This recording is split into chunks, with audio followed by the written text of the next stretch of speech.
welcome to another episode of Can Kyle Martin Do Your Job?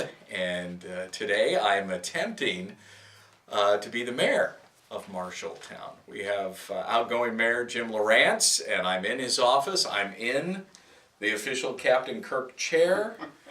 I have now taken command of the city.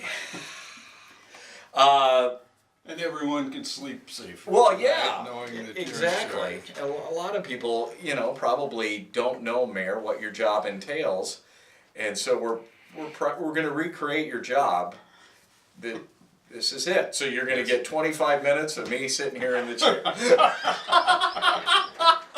That's right. That's right. I love the story that you told me when we did a show a few years ago. That I can't remember if it was a family member of yours when you were actually elected mayor, and then somebody came to you and said, well, actually the mayor has really not a lot of power. That was my son. Right. He told me he had actually read the city code, and he said you can't hire anybody, you can't fire anybody, you can't make any decisions. The council does all that. And he said, so it sounds like you're perfectly suited. Well, that's right. That's why I said this might be one job I might be suited for. I dressed up just for you. And I appreciate it. Yeah, when I walked in, you were like, wow. I have been, because I'm getting to the end, I've been coming in a little more relaxed dress wear. And the city attorney criticized me the other day. Oh, no. I was creating a poor image of the city of Marshalltown with blue jeans and yeah. Okay. So here I am. All right. Well, I dressed. Had nothing to do with you. I dressed up. I dressed up for the part. I would say, probably one of the things that I hear most often, and we haven't got any calls yet on the bat phone, but one of the things I hear most often from you are complaints, like nuisance type complaints. That you're kind of the middleman of those.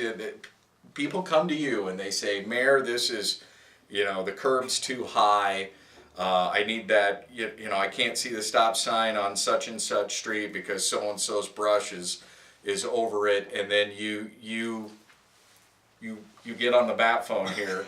And you call somebody. Although it's kind of like that. It's a little more difficult now because you guys have a new phone system here, and I understand you're having a lot of trouble with that.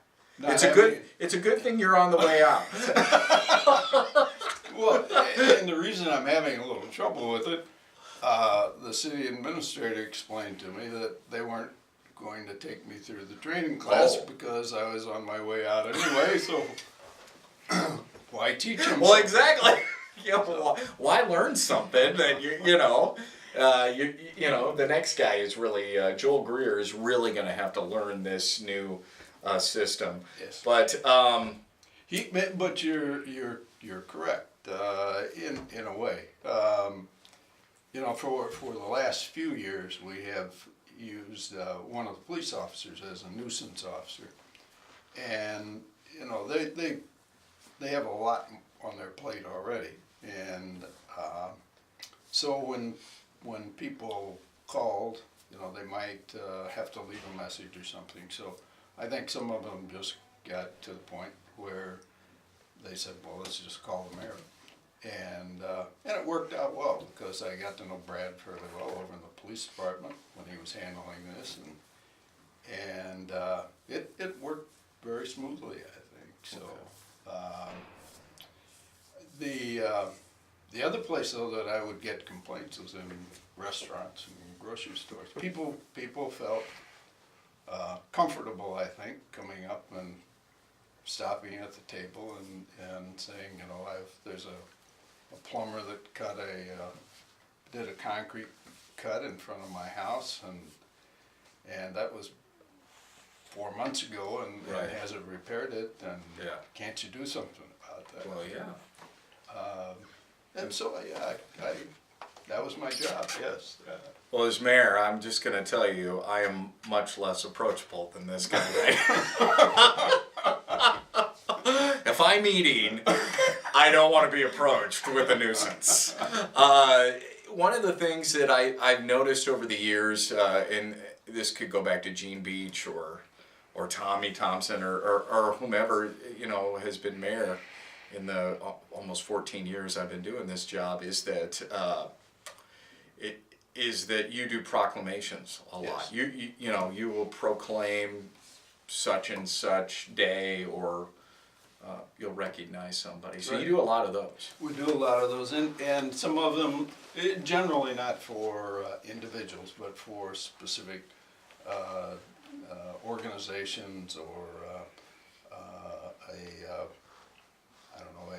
fundraising effort, for example.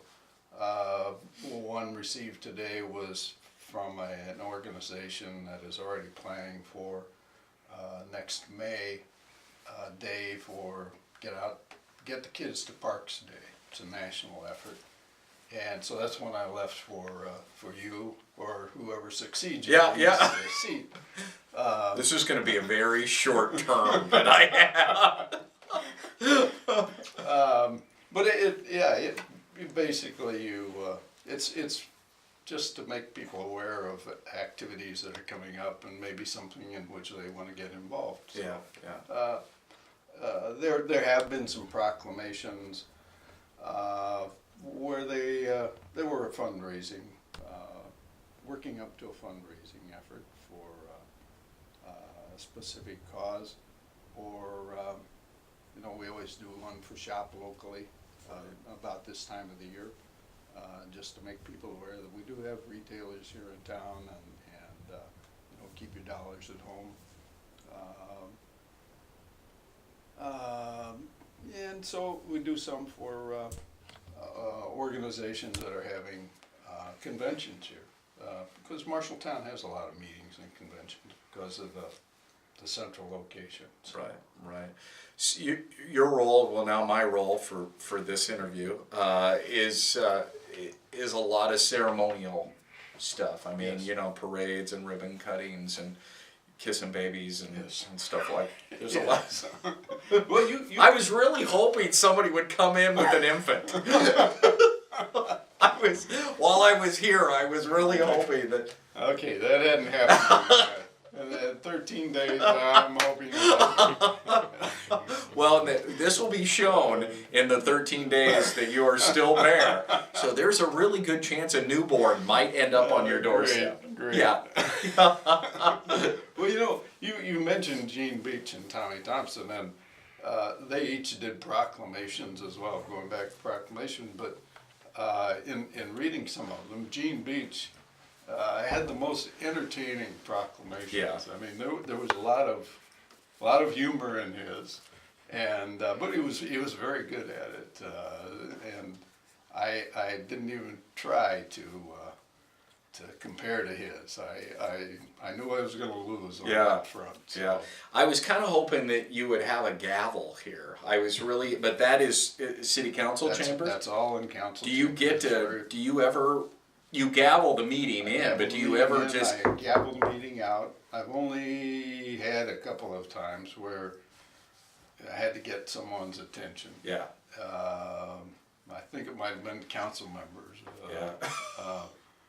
And maybe once with a member of the audience. Okay. Yeah. I was kind of hoping there'd be one here. What a disappointment.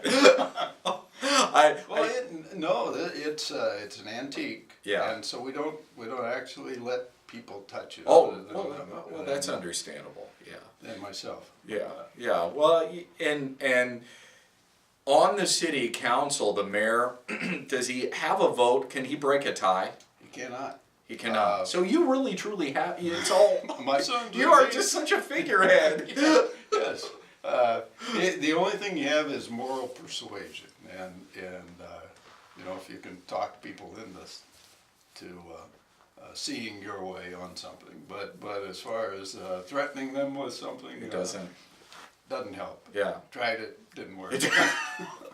In regards to a salary, today you're probably paying me a monopoly money, I'm guessing, but Does the mayor actually draw a salary? The mayor does draw a salary. I think it's around 7,200, something like that. Yeah. Yeah. Okay.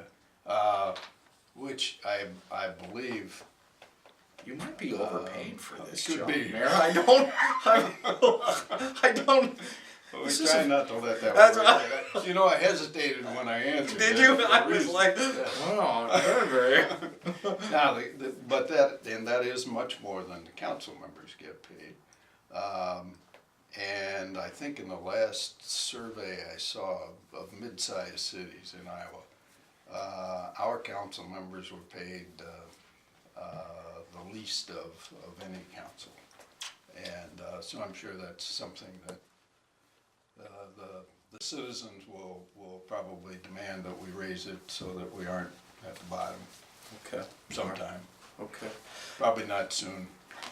And your office is in City Hall. My office is in City Yes. Hall. And so you have frequent visitors from the different departments of the city, and you obviously probably meet a lot with the city administrator, Jessica Kinzer, Yes. and We have a door connecting our offices. And yes, department heads frequently come by. You know, the other part of the mayor's job, your job, which you would be excellent at, is just being out in the community and giving feedback to the department heads, the city administrator, the city council. Because, you know, even with city council, although they're elected officials and not department heads, for example, you all probably have different groups of people that you run with, or that you see frequently and talk with, and so you get different perspectives. And so part of the mayor's job is really being somebody out talking to the community and listening more than anything else. You know, that's one thing, Kyle, that I found in this job. We talked about the complaints, getting complaints.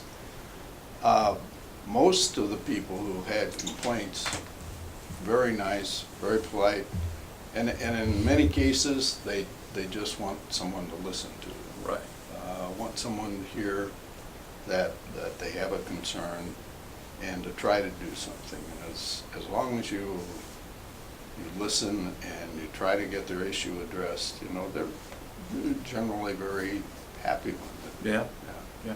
I've noticed that while sitting here in the Captain Kirk chair, it's jacked up just a little higher than the rest of the chairs in here. Is that on purpose? That is on purpose.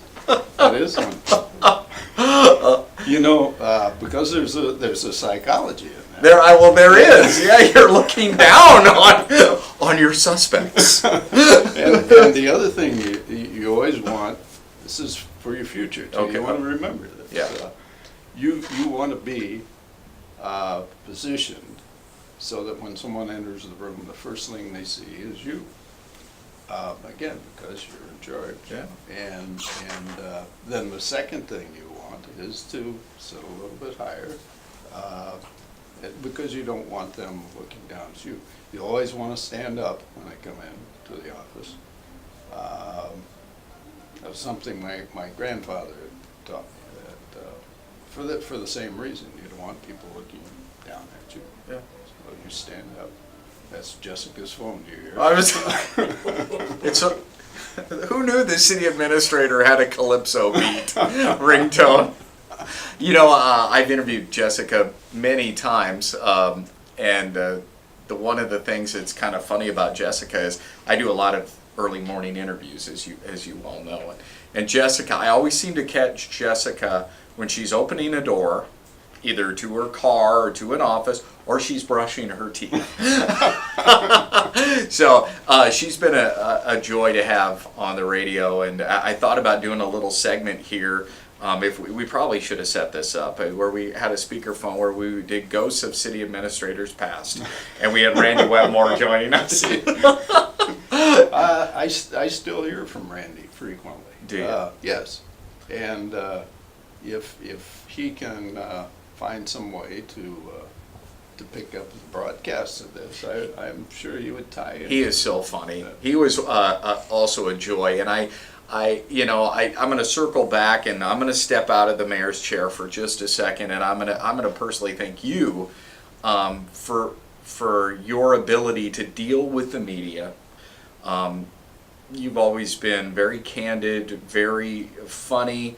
You've been a joy to have on the radio and on television as well. You have always been readily available to be a spokesperson for the community, and we kind of circle back to the mayor's chair on this, that is what your job is all about. You are a mouthpiece for the community, and I greatly thank you, and I'm going to miss you a lot. Thank you. Yeah, because I have always enjoyed emailing you back and forth, getting you on the phone, having you on the different television shows, and you're just a sport. You're willing to almost do anything and talk about anything to do with the community. Even if I don't know anything. Even about if, well, yeah, it's all right. It's okay, and that's all right. That's I'm sure that's part of being in this role, is that you will find the right answer. You may not know it, but you will go, well, hold on, let me write that down. Yes. We'll find out who the right person is. Exactly right. To be in this job, I think you have to enjoy people. If you're not someone that likes dealing with people from different backgrounds, you probably shouldn't be here. Because that is, as you said, that's part of the job. A big part of the job is meeting people, talking to them, and that's the part that I've enjoyed most. A friend of mine told me that it was a friend of Gene Beach's, and he told me that this was the job of the careers that Gene had as an attorney and a school teacher. And, this was the one that he loved most of all. And, really? Yeah, and I think you have to have that willingness to go out and talk to anybody. Yeah. And if you're going to survive in the job. So. We're going to take a break, and we'll be back with more Can Kyle Martin Do Your Job? Buckle up for safety, buckle up. Buckle up for safety, always buckle up. Put your mind at ease, tell your riders please. Get your seat belts buckled, everybody buckle up. The National Safety Council says if you don't have seat belts, get them. If you do have seat belts, use them. Welcome back to Can Kyle Martin Do Your Job? And I am attempting to be the mayor of Marshalltown today, and so far I'm doing a splendid job. Very true. A lot of it is, and it's not a physical job, so a lot of it is sitting right here in this chair. Yes. Reading, because you do get reports from different department heads. You also get letters from the public, members of the public. As well as from governmental agencies that come across. So yeah, that seat is well worn. Yeah, what about Christmas gifts? Because this is the giving time. I really expected there to be a lot of candy and stuff here. Well, there is a secret Santa program, but I don't know how many people participate in it. So. Okay, I just meant from citizens. I see. Yeah. No. Like people bringing you livestock and stuff like that. Yeah, chickens show up. Here. Chickens, yes. That is one thing that has come up in the term several times, where people have either written or called and or emailed and wanted to pass an ordinance, have someone get it to the point where they could raise chickens in their backyard in Marshalltown, which you cannot do. But apparently there's a demand. I don't There's know a how much of movement. it, yes. There's a movement apparently. Not sure how big the movement It's a is, poultry but movement. it could be growing. Yeah. But, That's one that for some reason strikes a chord with some people. And people write you and come to your office? Growing up on a farm, I have no desire to hear another chicken in somebody else's. Well, I yard, bet, so, I bet. Yeah, nobody wants to hear that, I'm sure. Do people, when they come to City Hall, I mean, they have to check in, they can't just come see you? That would be advised. Well, for the most part. Some of them wander down the hall and there's a plate over the top of the door that says mayor, and so they see that and they'll stop. And some of them come in, some of them just say hello and move on. But again, that's part of the job, and probably the part that I enjoy is talking to different people. And it's not all complaints. I mean, we talked a little bit about this in the first segment, that a lot of it is praise. A lot of it might be a concern. Like you said, a lot of it could be, hey, would you guys ever think about this kind of an ordinance? Yes. Like you said, with the chickens, which... Do you ever get to pardon anything, like a turkey or anything? No. I as a matter of fact, I just told the police chief that I wish that the council would pass something at their last meeting that I could veto, because I've You have a veto? Yeah, I can veto. My son also did tell me that that was really the one power that you had, was to veto ordinances and resolutions. So Really? but have never had to do it. It's really been a very good council. They work well together. They don't always agree on everything. Right. But they've, in my opinion, they've really accomplished a lot. And I think it all goes back to being able to work with each other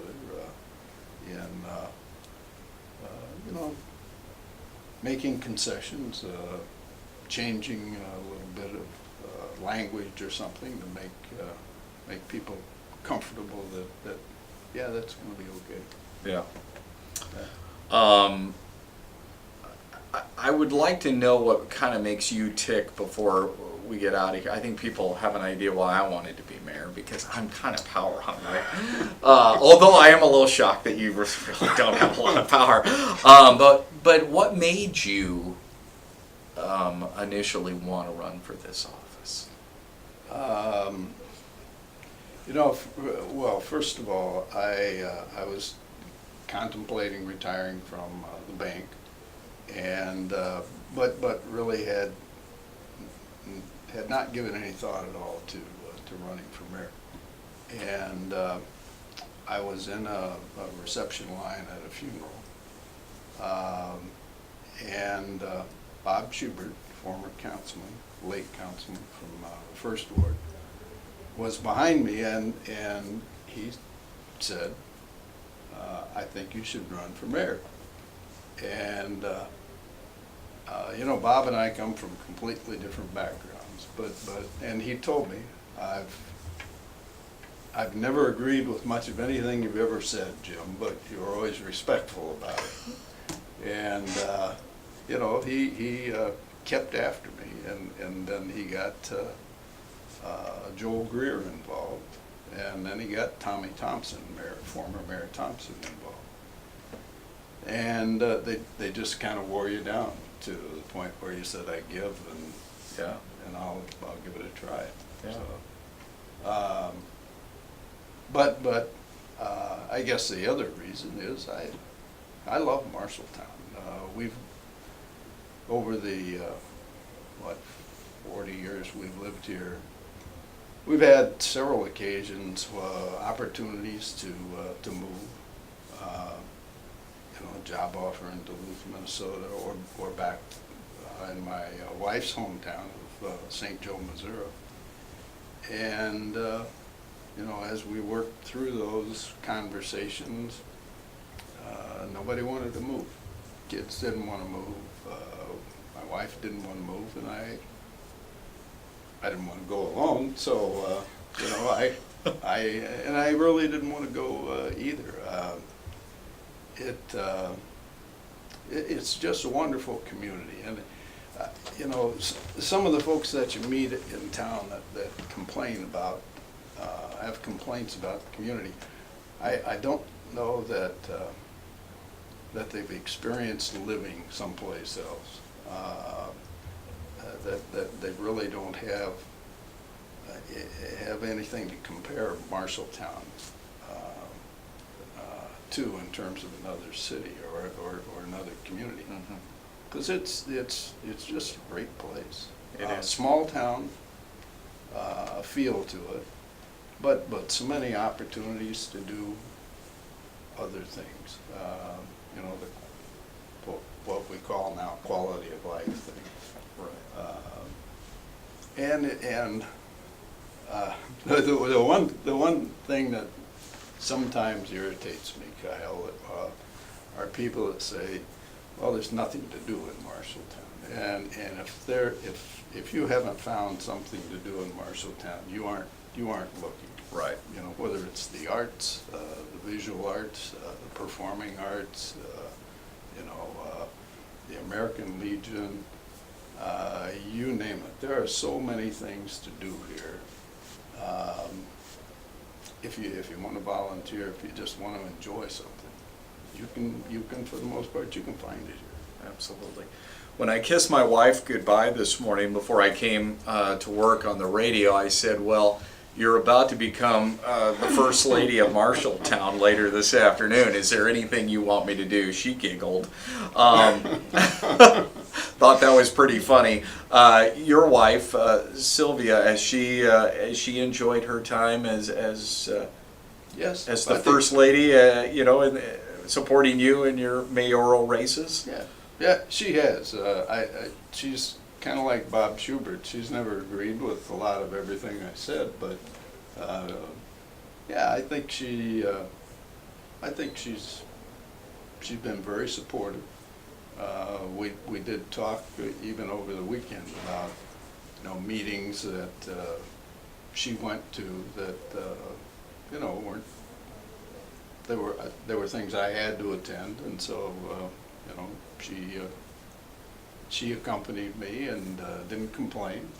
And I think that was after I'd complained about having to go to some function, and she reminded me of how many meetings I owed her. And no, she's been a real trooper. You know, when we came to Marshalltown some years ago, I was with the Chamber of Commerce, and I believe it was Dave Norris, who was the publisher of the paper. Sure, I know Dave. Dave told me that they really didn't like me that much when they interviewed me, but they liked Sylvia, and they thought the only way they could get her to move to town was if they hired me. So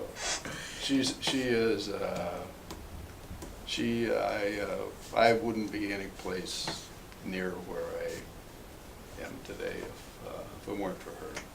So you and Sylvia have a second act, so to speak. You are going to hang them up here in 13 days? 13 days. Okay, so... Yeah. They're going by awfully Are slowly they? at this point, yes. Well, if a baby shows up at your doorstep, you can blame me. That might liven it up in here. But anywho, you guys have any plans? Just gonna lay low? No. I honestly, I don't have any plans, and I know you've been asked that a lot. Yes, Anybody I have. that goes into retirement. yeah. And the one thing about retiring now is just the time of year, you know, because January and February, you know, you can't get out as much as you'd like a lot of years. But no, really don't. I think, you know, at some point we may go a little farther south, but just for a weekend or so. She's still working, and she tells me that I do have a future as a house husband. Oh, so- well, you've got a honey-do list. Yes, apparently. And, you know, I was talking to the spouse of one of the police officers that has retirement in his future next year, and it sounds like she has the same vision for her husband. It's amazing how that'll happen. I'm nowhere near retirement, and I have a list that will knock your socks off. So it's kind of, I guess, a foregone conclusion that we all will have that list somewhere, you know, in our future. Do you get on the computer? Are you computer savvy at all? Because I know that your job, probably a lot of it has to do with answering emails and reading spreadsheets, and you did some of that at the bank. Sure. Yeah, I can get along, and you know, the Sherry Kopenauer, the city clerk, Jill Petermeyer, the personnel director here, they've both been very helpful, because I can get things to happen on that people have never heard of. They're like, why is it beeping? But yeah, you know, that is one thing. I received a lot of emails at the bank, but the volume of emails that you got here just outpaces what I had over at the bank. And some of them are solicitations, you know, for people selling seminars or online meetings for park departments or new registration systems Oh, for sure. park events. But a lot of them are from people inquiring about the community or for example, a business that is looking for a location, and those, you know, generally just forward to Tom Dimer. Sure. But just the volume of going through and seeing which ones Are real. Are real. Are legit. and yes, Yeah. and are one that deserves some type of a response. It does take some time. Yeah. So I figured that was a lion's share of your job in the afternoon. Well, we're about out of time. Mayor, thank you so much for your service. No. It's been a pleasure getting to know you, and that's going to wrap up another edition of Can Kyle Martin Do Your Job? And I always say at the end, whether or not I think I could do somebody's job, I might be able to do this. I think you could handle I think I could handle this. Pardon me. This might be the only job so far I've attempted where I might be able to do. I'm going to need a bigger desk. All right. Thank you for having me. No, thank you.